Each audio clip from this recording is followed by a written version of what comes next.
Guys, क्या आपको पता है कि चाइना हम सब इंडियंस के बालों से करोड़ों रुपए कमाता है? लेकिन कैसे?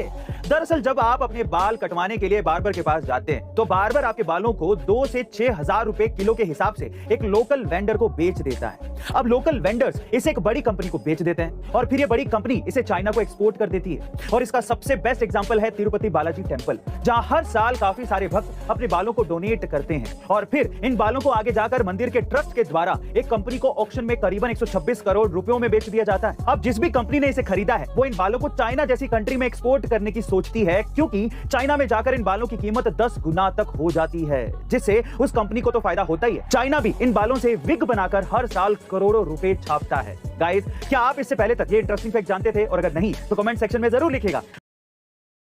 Guys, world famous Hollywood singer Justin Bieber को रैमसे हंट सिंड्रोम हो गया है। इस सिंड्रोम की वजह से उनका आधा चेहरा पैरालाइज हो गया है, जिससे उनकी एक आंख, एक कान और आधी नाक यानी कि उनके चेहरे के आधे हिस्से ने काम करना बंद कर दिया है। यहां तक कि वो हंस भी नहीं पा रहे। असल में उन्हें यह बीमारी वेरिसेला जोस्टर वायरस की वजह से हुई है और ये एक ऐसा वायरस है जो सिर की नर्व्स को अफेक्ट करके एक तरफ के हिस्से को बेजान बना देता है, जिससे शरीर का बाहरी अंग पूरी तरह से काम करना बंद कर देता है। फिलहाल जस्टिन बीबर इस बीमारी के चलते यूके के एक हॉस्पिटल में भर्ती है, जहां उनका इलाज चल रहा है और उनके वर्ल्ड वाइड फैंस उनकी जल्दी ठीक होने की दुआ भी कर रहे हैं। गाइस, हम भी यही चाहेंगे कि जस्टिन बीबर जल्दी से जल्दी ठीक हो जाएं और फिर से अपने बेहतरीन गानों से लोगों को एंटरटेन करें। वैसे गाइस, आपको जस्टिन बीबर का कौन सा गाना अच्छा लगता है कमेंट सेक्शन में बताइएगा और जस्टिन के लिए जरूर लिखिएगा गेट वेल सून।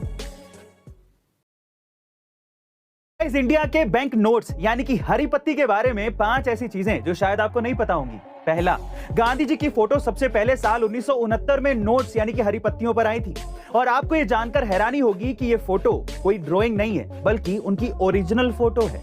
दूसरा, हम सबको लगता है कि नोट सिर्फ कागज के बनते होंगे, पर ऐसा नहीं है, क्योंकि आरबीआई के हिसाब से जितने भी नोट हैं वो 100% यानी कि 100% कॉटन से बने होते हैं।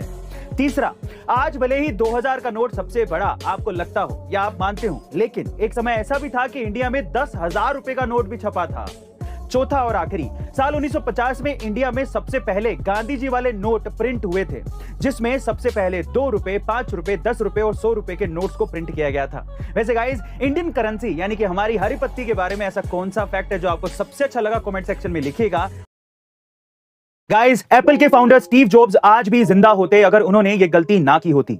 दरअसल साल 2003 में स्टीव जॉब्स को पैनकैरियाटिक कैंसर हुआ था, जो उस वक्त सर्जरी से आसानी से ठीक हो सकता था, लेकिन बावजूद इसके स्टीव जॉब्स ने कोई भी सर्जरी कराने से मना कर दिया, क्योंकि उन्हें सर्जरी से ज्यादा होम रेमेडीज पे भरोसा था और उन्हें यह लगता था कि अपने आप से ठीक हो जाएगा। लेकिन ऐसा नहीं हुआ और स्टीव जॉब्स का यह कैंसर लगातार बढ़ते चले गया और तब जाकर डॉक्टर्स के बहुत समझाने पर वो सर्जरी के लिए तैयार तो हुए, लेकिन तब तक बहुत ज्यादा देर हो चुकी थी। उनका कैंसर बॉडी में बहुत ज्यादा फैल चुका था, इसलिए बाद में वो सर्जरी भी उन्हें पूरी तरह से ठीक नहीं कर पाई और कहा जाता है कि अंतिम पलों में स्टीव जॉब्स को सर्जरी ना कराने का बेहद अफसोस भी हुआ था, लेकिन फिर भी उनके मुंह से मरते वक्त ये 3 शब्द ही निकले थे, क्या बात, क्या बात, क्या बात। गाइस, मतलब कि वो मरने से पहले अपनी जिंदगी को सफल बना चुके थे। लेकिन गाइस, आपको क्या लगता है कि अगर आज स्टीव जॉब्स जिंदा होते तो हमारे लिए और क्या क्या बिल्ड कर सकते थे? कमेंट सेक्शन में जरूर लिखिएगा और ऐसे अमेजिंग वीडियोस के लिए शेयर, सब्सक्राइब एंड लाइक। मिलते हैं अगली वीडियो में।